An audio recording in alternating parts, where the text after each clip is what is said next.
இன்றைக்கும் முதல்வர் விஜய் அவர்களை ஓடுகாலி முதல்வர் என்றும் முட்டாள் முதல்வர் என்றும் நிறைய பேர் பேசிக்கிட்டு தான் இருக்காங்க. அவங்க யாரையும் அரெஸ்ட் பண்ணல. இது வந்துங்க உதயநிதியினுடைய வாய்க்கொழுப்புங்க. இது குறித்து அவங்க பொதுவெளியில பேசும்போது அவருக்கு எந்த ஒரு தவறான எண்ணோட்டம் கிடையாது. பெண்கள் குறித்து நாங்க எங்கேயுமே தவறா பேசுறோம்.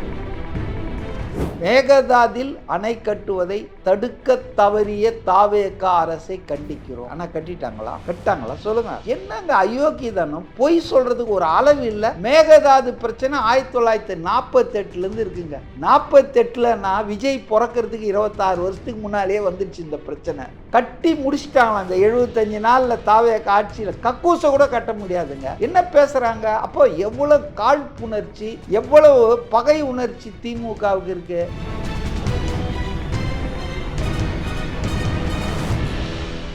Periyar Maniammai Institute of Science and Technology, Tanjavur. Civil engineering with specialization in GIS, remote sensing and more.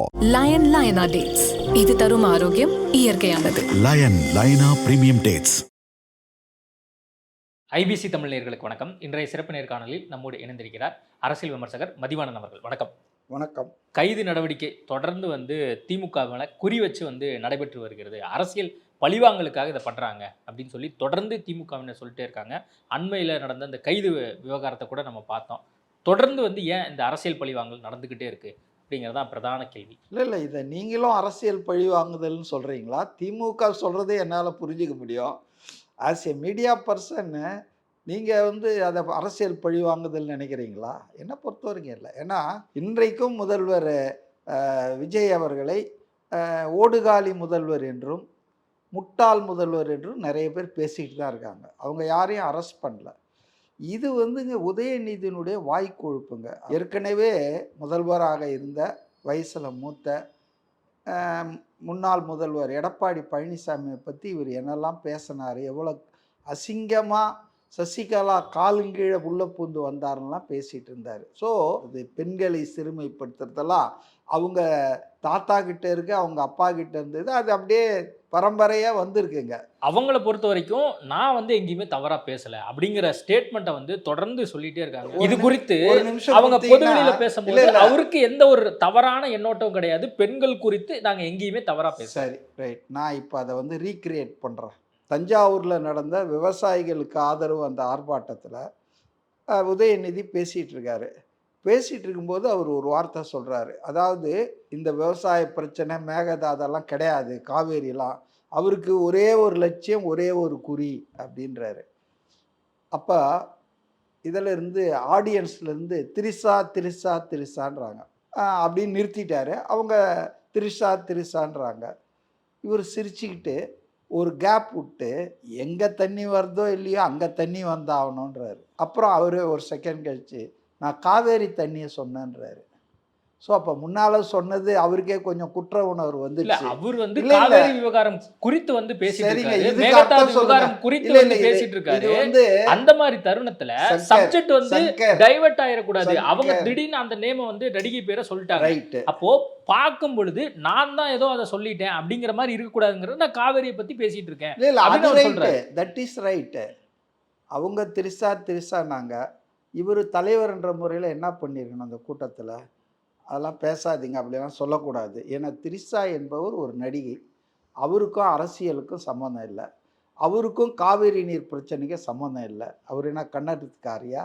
இல்லை காவேரி நீர் பற்றி ஏதாவது கருத்து சொல்லி அது நம்ம நலன்களுக்கு எதிராக எதுவுமே இல்லாத போது தேவையில்லாமல் ஒரு நடிகையின் பெயரை அங்கே கோஷம் போட்டது தப்பு. அதை அவர் தடுத்து இருக்கணும். தடுக்கலை. ஈ என்ஜாய்ட் இட். ரைட். அதோட முடிஞ்சு போச்சு. த்ரிஷாவை பற்றி அவங்க சொல்கிறாங்க. அடுத்தது இவர் இப்படி சொல்கிறாரு. இதுக்கு என்ன அர்த்தம்? ஆர்எஸ் பாரதி பரவாயில்ல உங்களை விட, அவர் கொஞ்சம் நல்லாவே சமாளித்தார். இல்லை அவங்க வீட்டில் பைப்பில் தண்ணி வரணும், த்ரிஷா வீட்டில் வரல அப்படின்றது தான் பேசினார்னார். ஸோ நமக்கு தெரியுங்க, நம்ம ரெட்ட அர்த்தம்னா என்ன, ஆபாசம்னா என்ன அப்படின்றது நமக்கு தெரியும். இதை சாதாரண ஆள் கேட்டானாலே இவர் என்ன சொல்ல வராரு அப்படின்றது தெரியும். இதில் நான் அப்படி பேசவே இல்லைன்னு கொஞ்ச நாள் போய் சொன்னார். அப்புறம் கட் அண்ட் பேஸ்ட் பண்ணிட்டாங்கன்னாரு. நேரலையில் ஓடிட்டு இருந்தது. எல்லா டிவிலையும் நான் பார்த்தேன், வீடியோஸ் இருக்குது. இது எங்கே? Where is the question of cut and paste? இல்ல அதுக்கப்புறமாக கைது நடவடிக்கை அதுக்கு தேவையில்லாத ஒரு விஷயம் நீதிமன்றமே சொல்லிடுச்சு 12 மணி வரைக்கும் வந்து கைது பண்ணக்கூடாது. தேவையில்லைன்னு எப்படி நீங்க சொல்றீங்க? நீதிமன்றம் என்ன சொல்லுச்சு தெரியுமா? இவங்க காலையில 10:15க்கெல்லாம் ஓடுனாங்க நீதிமன்ற உயர்நீதிமன்ற நீதிபதி கிட்ட அவசர வழக்கா எடுத்துக்கணும்னு. அதெல்லாம் எடுக்க முடியாது, எங்க அப்ளிகேஷன்லாம் வரட்டோன்னாரு. மனு எங்க, பெட்டிஷன் எங்கன்னு, இல்லை அதை ஃபைல் அதெல்லாம் வரட்டும், 2:15க்கு தான்ட்டாரு. ஒரு பொய் செய்தி கட்டமைப்படுது. அதாவது 12 மணி வரைக்கும் கைது பண்ண வேணான்னு சொன்னார், ஓரலானார். கேஸே 2:15க்கு தான், நான் பெட்டிஷனே வரல, பெட்டிஷனே பார்க்க முடியும்ட்டாரு. ஸோ 2:15க்கு தான் கேஸை ஹியரிங் பண்ணும்போது ஒரு 12 மணிக்கு வந்து ஓரலாக சொல்லிட்டார் 12 மணி வரை கைது பண்ண வேணான்னு.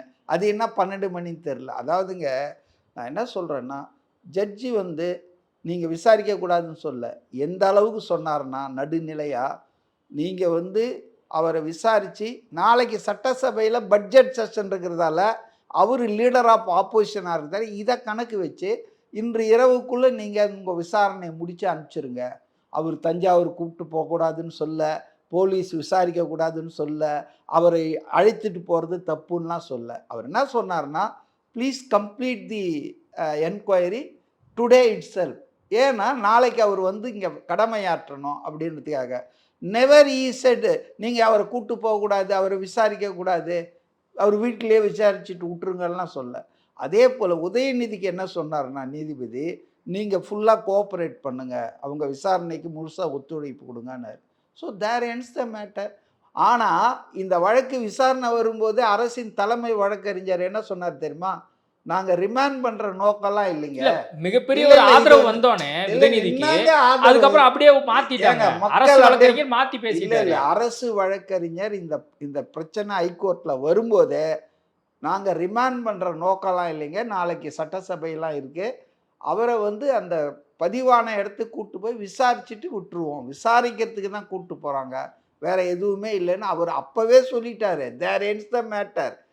அதுக்கப்புறம் தான் இது நீதிபதி இப்படி மாதிரி ஒரு உத்தரவு போட்டார். அவங்க கிட்ட கேட்டுட்டு அப்போ கைதே நடக்கல, விசாரணைக்காக தான் கூப்பிட்டு போனாங்க. ஆமாங்க, கைது கைது கைதுன்னு ஏதோ பெருசாக வந்து அவன் விசாரணை இல்லாமல் 5 வருஷமாக இருக்காங்க. ஜவஹர்லால் நேரு யூனிவர்சிட்டியில் ஸ்டூடெண்ட்லாம் எவ்வளோ பேர் விசாரணை கைதிகள் வந்து பல வருஷங்களாக இருக்காங்க. இவர் என்னங்க அழகாக இவர் என்ன ஒன்றா சொல்லலாம், ஏசிலேயே இருந்த ராஜா வீட்டு கண்ணுக்குட்டியை நான் ஏசி போலீஸ் வேனில் இங்கேருந்து 300 கிலோமீட்டரு 400 கிலோமீட்டரு வெயிலில் கூப்பிட்டு போனாங்க, சாப்பாடு கரெக்டாக எனக்கு கொடுக்கல, அதெல்லாம் கம்ப்ளைண்ட் அலைய வச்சிருக்காங்க. பட்ஜெட் போது அவர் பட்ஜெட்டை பற்றி நிறைய தெரிஞ்சு வச்சுக்கிறதுக்காக படிச்சுட்டு இருந்தாரு. சவுக்கு சங்கரை வந்து அலைய வச்சுக்கல. கன்னியாகுமரிக்கு சென்னையிலேருந்து கூப்பிட்டு போவீங்க, அங்கேருந்து நேராக வேலூர் கூப்பிட்டு எத்தனை வழக்குகள், நூற்றுக்கணக்கான வழக்குகள் கஞ்சா வச்சுருந்தாரு கம்ப்ளைண்ட் பண்ணிங்க. அதாவது போலீஸ் விசாரணைக்கு யார் கூப்பிட்டாலும் போய் தாங்க ஆகணும். கேஸ் அங்கே பதிவாச்சு, காரணம் சம்பவம் அங்கே நடந்தது, கம்ப்ளைண்ட் அங்கே கொடுத்துருக்காங்க. இதில் ஏன் பெருசாக ஒன்றுமே கிடையாது. இது பட்ஜெட் வந்து மிகப்பெரிய ஒரு எதிர்பார்ப்பு இருந்தது. இந்த எதிர்பார்ப்புக்கிடையே ஒரு ஏமாற்று பட்ஜெட், பூஜ்ய பட்ஜெட்டாக இருக்கிறதுன்னு சொல்லி எதிர்க்கட்சி தலைவரும் சொல்லிட்டாரு. அதே மாதிரி முன்னாள் முதலமைச்சராக இருந்த எடப்பாடி பழனிசாமி, அவங்க 2 பேரும் சொல்லிட்டாங்கன்னா அதுதான் வேத வாக்கு. மக்கள் பார்க்குறாங்கல்ல. அதாங்க நான் ஒன்று சொல்கிறேங்க, இந்த பட்ஜெட் வந்து நடுநிலையாளர்கள் பார்வையில் எப்படி இருக்குது? இந்த ஆதரவாளர்கள் எதிர்ப்பாளர்கள்லாம் விட்டுருங்க. பத்திரிகைகள் தலையங்க எழுதியிருக்கு. ஹிந்து மாதிரி ஒரு பத்திரிகை, தினமணி, தமிழ் இந்து, தினமலர், எல்லாரும் என்ன சொல்கிறாங்கன்னா இது வந்து ஒரு நல்ல பேலன்ஸ்டு பட்ஜெட். இன்றைக்கி இருக்கிற பொருளாதார சூழ்நிலையில் அவங்க 2ஐயும் பார்க்கணும். பொருளாதாரத்தில் கடன் 11 லட்சம் கோடி கடன் இருக்குது, வட்டி 68,000 கோடி கட்ட வேண்டியிருக்கு. இப்படிப்பட்ட சூழலில் கொடுத்த வாக்குறுதிகளிலும் ஏதாவது செஞ்சாகணும் அப்படின்ற அடிப்படையில் வெல் பேலன்ஸ்டு. ஒரு பிரச்சனை என்னன்னா, ரொம்ப அதிகமாக பேசுனாங்க திமுக ஆட்கள். நாங்கள் பள்ளிக்கல்வித்துறைக்கு வந்து கொடுத்த அமௌண்ட்டை குறைச்சிட்டாங்க, 68,000 கோடி கொடுத்தோம், இப்போ 64 கோடி தான். அப்போ 48,000னா அப்போ இப்போ 44,000 அது குறைக்கப்பட்டு விட்டதுன்னாங்க. ஆனால் உண்மையில் என்னன்னா, பள்ளிக்கல்வித்துறை என்ன சொல்கிறாருன்னா, ஏங்க போன முறை நீங்கள் போட்டீங்க அதிகமாக, ஆனால் செலவே ஆகலை. அது நீங்கள் செலவு பண்ணது 42 தான், ஆக்சுவல் எக்ஸ்பெண்டடு அலோகேட் பண்ணிங்க, ஆனால் செலவு ஆகலை 42 தான். இப்போ 2 கோடி அதிகமாக 44 கோடி கொடுத்துருக்காங்க. அதனால் அலாட் பண்ணோம் எவ்வளோ செலவு பண்ணிங்க, இப்போ செலவு பண்ணுறதுக்கு 44 கோடி போட்டிருக்காங்க. அதனால் 44,000 கோடி போட்டிருக்காங்க. அதனால் இது ஒன்றும் பெரிய விஷயம் இல்லை. அது அப்படியே பஸ்பமாச்சு. இதை கொஞ்சம் ஊதுனாங்க ஒரு 2 நாள். அப்படி ஆஹா கல்வித்துறைன்னு ஒன்றும் கிடையாது. அதாவதுங்க நம்ம என்ன பார்க்கணுன்னா, அவங்க வந்து எவ்வளோ பெரிய நெருக்கடியான நிதிநிலையை கையில் எடுத்திருக்காங்க. இன்றைக்கி வந்து அவங்க ஒரு ஒரு 100 நாள் கூட ஆகலை. அதுக்குள்ளே அவங்க ஒரு ஒயிட் பேப்பர் சப்மிட் பண்ணாங்க எக்கனாமிக் சிச்சுவேஷனை. அந்த நெருக்கடியில் 2, 3 விஷயங்களை செஞ்சாங்க. அம்மா கேன்டீனுக்கு கூடுதல் ஒதுக்கீடு இதெல்லாம் அவங்க தேர்தல் உறுதிமொழியில் இல்லை.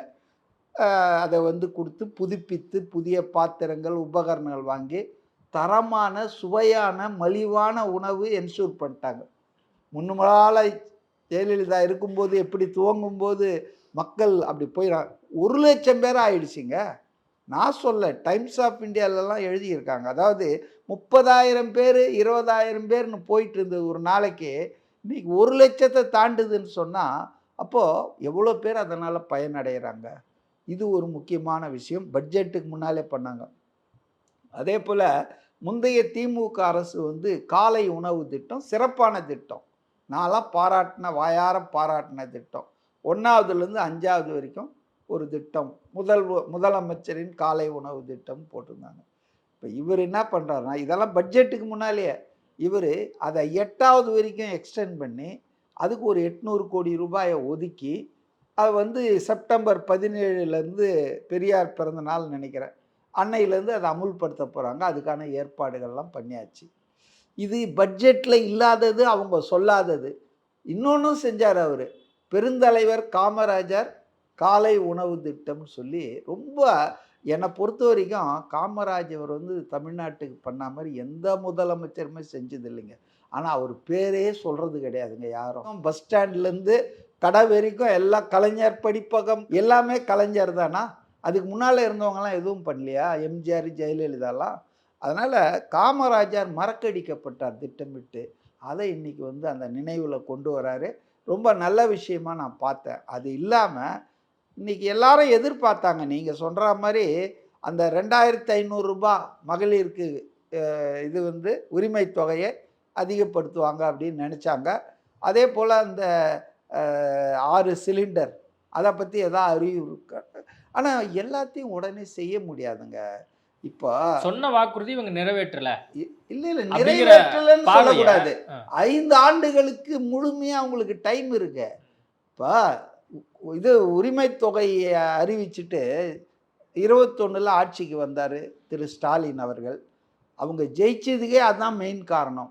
ஏன்னா வழக்கமாக அதிமுகவுக்கு போயிட்டு இருந்த பெண்கள் ஓட்டு எம்ஜிஆர் ஜெயலலிதாவுக்கு அப்புறம் இவங்க பக்கம் திமுகவுக்கு வந்ததுக்கு காரணமே அந்த மகளிர் அனைத்து குடும்ப தலைவர்களுக்கும் சொன்னாங்க. ஆனால் இவங்க 21 ஜெயிச்ச ஒன்றும் வந்த ஒன்றும் பட்ஜெட்டில் அனௌன்ஸ் பண்ணாங்களா? இல்லை. 28 மாதம் அதாவது 2 வருஷம் கழித்து தான் இவங்க இதை அனௌன்ஸ் பண்ணாங்க. பண்ணும்போதே என்ன செக் பண்ணிட்டாங்கன்னா தகுதியுள்ளன்னு ஒரு வார்த்தையை சேர்த்துட்டாங்க. எலிஜிபிள்ன்ட்டாங்க. எலிஜிபிள் நீங்கள் சொல்லவே இல்லை. முன்னால் என்ன சொன்னீங்க? தேர்தல் உரிமையில் அனைத்து குடும்ப தலைவர்களுக்குன்னு சொன்னீங்க. ஆனால் 28 மாதம் கழித்து அதுக்கு ஆர்டர் போடும்போது தகுதியுள்ளன்னு ஒரு வார்த்தை போட்டதால் நான் ஏன் இதை அழுத்தி அழுத்தி சொல்கிறேன்னா 1 கோடி பேர் அந்த லிஸ்ட்லேருந்து வெளியே போயிட்டாங்க. 1 கோடி பெண்கள் ஏமாற்றப்பட்டார்கள், வஞ்சிக்கப்பட்டார்கள். ஆச்சுங்களா? ஸோ இவங்க வந்து கேட்குறதுக்கு யோகியதே கிடையாதுங்க. ஏதோ அடுத்த நாளே பண்ணிட்டா மாதிரியும் அடுத்த முதல் பட்ஜெட்டில் கொஞ்சம் கொஞ்சமாக பண்ணுவாங்க. நான் அவங்கள அப்போ லேட்டாக பண்ண தப்புன்னு சொல்ல. Every government needs some time. ஃபைனான்ஸை பார்க்கணும். இப்போ இன்னொரு நல்ல விஷயம் சொல்கிறேன். பட்ஜெட்டுக்கு முன்னால் நடந்த விஷயம். மான்டேசிங் ஆலுவாலியான்னு ஒரு மிகப்பெரிய பொருளாதார ஆளுமை. எந்த அளவுக்கு அவருன்னா இன்றைக்கி இந்தியாவில் இருக்கிற ஆளுமைகளில் மிகச்சிறந்தவர். நரசிம்மராவ், மன்மோகன் சிங் இவங்க பீரியடில் நடந்த எக்கனாமிக் ரீஃபார்ம்ஸ் இருக்குது இல்லையா? இந்த லிபரலைசேஷன், குளோபலைசேஷன், ப்ரைவேட்டைசேஷன், அந்த எக்கனாமிக் ரீஃபார்ம்ஸுக்கு முதல் உந்து சக்தியாக இருந்தவர் இவர் தான், மான்டேசிங். சொல்லப்போனால் இவரும் ஆர்பிஐ கவர்னராக இருந்திருக்காரு, மன்மோகன் சிங்கும் ஆர்பிஐ கவர்னராக இருக்கார். மன்மோகன் சிங் பிரைம் மினிஸ்டராக இருக்கும்போது இவர் வந்து பிளானிங் கமிஷன், அப்போ நிதி ஆயோக் பேர் இல்லை, இப்போ தான் அது பேர் வந்தது. முன்னால் பிளானிங் கமிஷனுடைய வைஸ் சேர்மனாக இருந்தார். அவருடைய சீடர்னே சொல்லலாம். மன்மோகன் சிங்குடைய சீடர் மாதிரி இருந்தவர். திமுக இவரை எப்படி குழு புடிச்சிட்டு வந்து போட்டிருக்கோம், குழு போட்டு இவங்க வந்து ஆட்சியை கடத்திட்டு போனாங்களோ அதே மாதிரி இவங்களும் குழு போட்டிருக்காங்கன்னு எடப்பாடி பழனிசாமி சொல்றாரு. அவருக்கு எடப்பாடிக்கு ஏவும் தெரியாது பியும் தெரியாது எக்கனாமிக்ஸில். வேறு எதுலையாவது அவருக்கு தெரிஞ்சிருக்கலாம். அவரை கொண்டு வந்து முதல்ல தமிழ்நாட்டுக்கு வெளியே ஒரு ஆளை பற்றி சிந்திச்சதே எனக்கு பெரிய விஷயமா இருக்குது. தமிழ்நாட்டில் எவ்வளோ பொருளாதார ஆளுமைகள் நிபுணர்கள் இருக்காங்க. ஆனால் மான்டேசிங் ஆலுவாலியாவை கொண்டு வந்து தலைவராக போட்டு தமிழ்நாட்டில் இருக்கிறவங்கெல்லாம் மெம்பராக போட்டு to augment the revenue of the Tamil Nadu state government, வருவாயை பெருக்குவதற்கு என்னென்ன வழிமுறைகள் அப்படின்றாங்க. ஏன்னா நம்மளது டேக்ஸ் வருவாய் என்பது இந்தியாவிலேயே தமிழ்நாட்டில் ரொம்ப கம்மியாக வருது. நம்ம ஸ்டேட் ஓன் டேக்ஸ் ரெவென்யூன்னு வாங்க, எஸ்ஓடிஆர்னு வாங்க. அது வந்து ரொம்ப கம்மியாக வருது தமிழ்நாட்டில். கடன் வாங்கிறதுல டாப்பில் இருக்கிறோம், வரி வருவாய் வசூல் பண்ணுறதுல நம்ம கம்மியாக இருக்கிறோம். இப்போ இது மாதிரி விஷயங்கள்லாம் பண்ணி நிதி மேலாண்மையை அதிகப்படுத்தணும், வருவாயை அதிகப்படுத்தணும். அப்போ வருவாயை அதிகப்படுத்தினாங்கன்னா அடுத்தடுத்து வரக்கூடிய நாட்களில் வருஷங்களில் நிச்சயமாக பட்ஜெட்டில் அனௌன்ஸ் பண்ணுறதுக்கு முன்னாலேயே இந்த காலை உணவு திட்டம், அப்புறம் வந்துட்டு அம்மா கேன்டீன்லாம் பண்ணவருக்கு கொஞ்சம் ஃபைனான்ஸு நல்லா டெவலப் ஆச்சுன்னா கண்டிப்பாக சிலிண்டரையும் கொடுப்பாரு, 2500 அறிவிப்பார். அதில் ஒன்றும் சந்தேகமே இல்லை. பொறுத்திருந்து பார்ப்போம். அதே மாதிரி இன்னைக்கு மேகதாது விவகாரம் குறித்து வந்து கவன ஈர்ப்பு தீர்மானம்லாம் வந்து பேசப்பட்டுட்டு இருக்கு.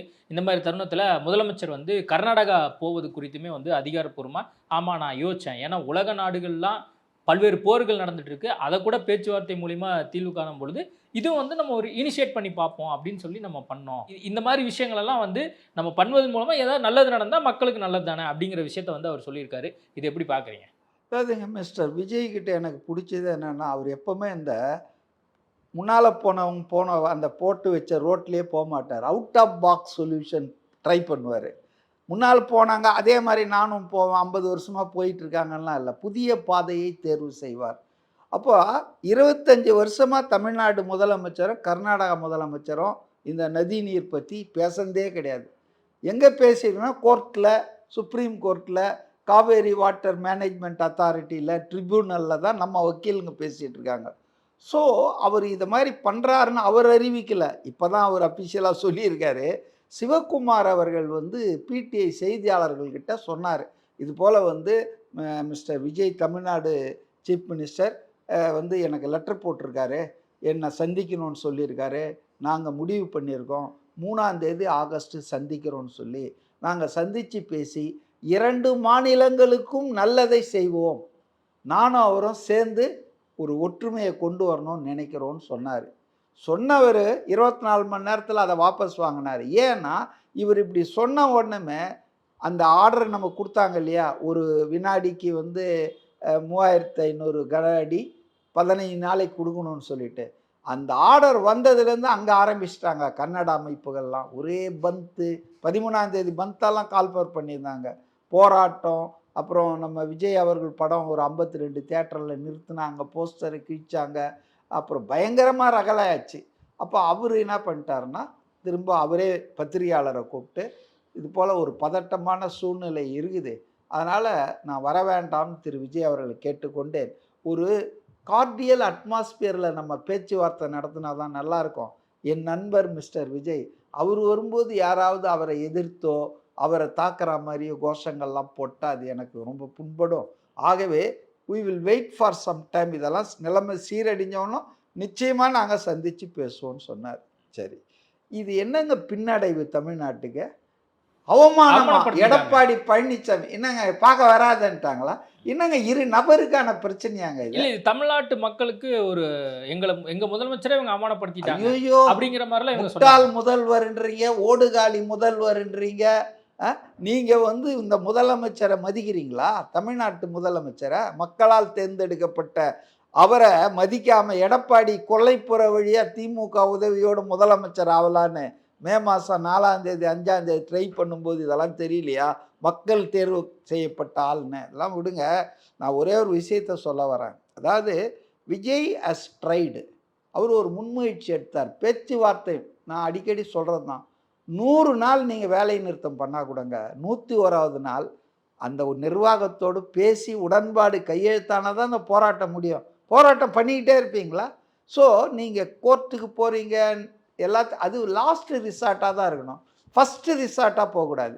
முதல் முயற்சி முன்முயற்சி பேச்சுவார்த்தை மூலம் தீர்வு காணணும் தான் அதை அவர் ட்ரை பண்ணார். அஃப்கோர்ஸ் சூழ்நிலை வந்து ஆனால் பாருங்கள், கடவுள் ஒரு பக்கம் இருக்கிறான். இப்படி சொன்னார். அதே சிவகுமாரா அன்னைக்கு மாலையே ப்ரெஸ் கான்ஃபரன்ஸ், அணைகள்லாம் திறந்தாகணும், மழை பயங்கரமாக வருது, அணைக்கு ஆபத்து, திறந்து விட்டே தான் ஆகணும் அப்படின்னு திறந்து விடுறாரு. So Vijay has not committed any wrong. ஒரு முயற்சி பண்ணார், அவ்வளோதான். இன்னொன்று, இப்போ 3ஆம் தேதி ஆர்ப்பாட்டம் வச்சாங்க உதயநிதி திமுக. ஏன் தெரியுமா? 3ஆம் தேதி தான் இவர் போய் கர்நாடகாவில் சந்திக்க போகிறாரு. அதை வந்து அப்படியே அப்டேட் பண்ணணுமா, அப்படியே டைவர்ட் பண்ணி இங்கே அவர் சந்திக்கிற நியூஸ் இல்லாமல் ஹெட்லைன்ஸுக்கு இது வரணுமா, இப்படிலாம் பண்ணாங்க. சரி, 3ஆம் தேதி ஆர்ப்பாட்டத்தில் 3 கோரிக்கை வச்சுருந்தாங்க. 2வது கோரிக்கை என்ன தெரியுமா? நான் அதை நீங்கள் கண்டிப்பாக கேட்கணும். மேகதாதில் அணை கட்டுவதை தடுக்க தவறிய தாவேக அரசை கண்டிக்கிறோம். தடுக்க தவறிய, ஆனால் கட்டிட்டாங்களா? கட்டாங்களா? சொல்லுங்கள். என்னங்க அயோக்கியதானம், பொய் சொல்கிறதுக்கு ஒரு அளவு இல்லை. மேகதாது பிரச்சனை 1948 இருக்குங்க. 48னா விஜய் பிறக்கிறதுக்கு 26 வருஷத்துக்கு முன்னாலே வந்துடுச்சு இந்த பிரச்சனை. First DPR detail project report வந்து காங்கிரஸ் கவர்மெண்ட்டில் சித்தாராமையா தான் 2019 சப்மிட் பண்ணார். போன மாதம் கூட திருப்பி அடிச்சிருக்காங்க, ஃபுட்பால் மாதிரி அடிச்சிட்டு இருக்காங்க. ஸோ ஒரு டீட்டெயில் ப்ராஜெக்ட் ரிப்போர்ட்டே இன்னும் அப்ரூவல் ஆகலை. கட்டி முடிச்சிட்டாங்களாம் இந்த 75 நாளில் தாவேக ஆட்சியில். கக்கூசை கூட கட்ட முடியாதுங்க. என்ன பேசுகிறாங்க? அப்போ எவ்வளோ காழ்ப்புணர்ச்சி, எவ்வளவு பகை உணர்ச்சி திமுகவுக்கு இருக்குது. அனைத்து கட்சி கூட்டத்தை வந்து இவர் கூட்டாமல் இருக்காரு அப்படிங்கிறது குறித்து இன்னைக்கு கூட சட்டமன்றத்தில் பேசப்பட்டிருக்கு. அதே நேரத்தில் தொகுதி மறுவரை சம்பந்தமாக எம்பிக்கள் கூட்டத்தை வந்து 8ஆம் தேதி நடத்த போகிறாரு நாளைக்கு. ஆமாம், அதாவதுங்க, அனைத்து கட்சி கூட்டத்தை கூட்டணும்னு கேட்கறதுக்கு இப்போ வந்து நியாயமே இல்லை. எல்லாரும் சட்டமன்றம் நடந்துட்டுருக்கு. சட்டமன்ற கூட்டத்தொடரில் எல்லாம் நல்லா ஃப்ரீயாக பேசுங்களேன். ஏன் வந்து அனைத்து கட்சி கூட்டம்ன்றது? அதான் உள்ளவே பேசலாமா அஃபிஷியலாக, அதனால் கூட்டலாம். அது மட்டும் இல்லை, கர்நாடகத்தில் எதிர்கட்சிகளிடையே இருந்த ஒற்றுமை, ஒருமைப்பாடு, யூனிட்டி, அது இங்கே தமிழ்நாட்டில். இங்கே எப்படின்னா இவரை குறை சொல்லுவாங்க. இவர் பிறக்கிறதுக்கு முன்னாலே அந்த அணைக்கு விஷயம் வந்துடுச்சுன்னா இவரால் தான் இவர் தடுக்க தவறிட்டார்ன்றார். சரியாக இப்போ சட்டமன்றத்தில் நான் காலையில் முதலமைச்சர் பேசுனதை பார்த்தேன். அதாவது 1969 யார் ஆட்சியில் இருந்தது? திமுக.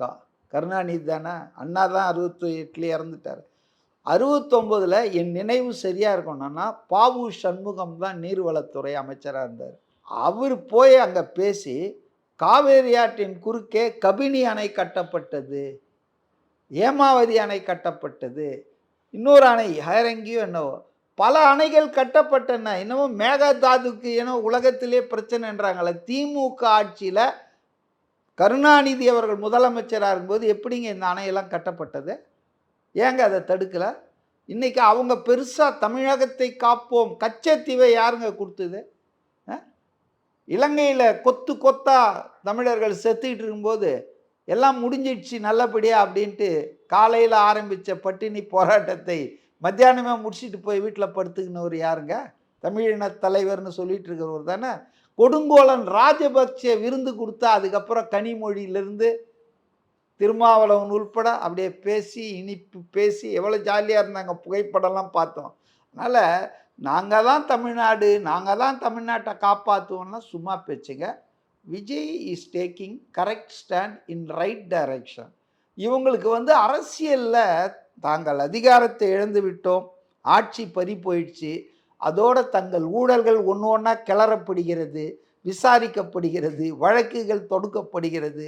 ஆக அந்த ஆற்றாமையில் அவங்களுக்கு என்ன சொல்கிறோன்னு தெரியாமல் உளறிட்டு இருக்காங்க. இல்லைன்னா மேகதாதுவில் அணை கட்டுவதை தடுக்க தவறியன்னு சொல்லுவாங்களா? நீங்கள் சொல்லுங்கள். ஒரு ஊடகவியலாளர் ஒரு ப்ராஜெக்ட் ரிப்போர்ட்டே அப்ரூவல் ஆகாத இருக்கிறத தடுக்க தவறிட்டார் விஜய்னா இப்படி தான் கட் அண்ட் பேஸ்ட்டுன்னு சொன்னாங்கல்ல தஞ்சாவூரில். நான் பேசுனதை ஒட்டிட்டாங்கன்னு, அதெல்லாம் ரொம்ப தப்பு.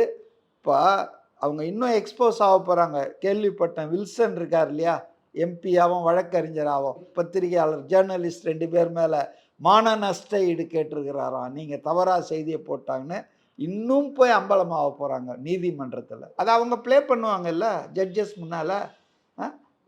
ஸோ இவங்க ஒரே வார்த்தை சொல்லியிருக்கலாங்க.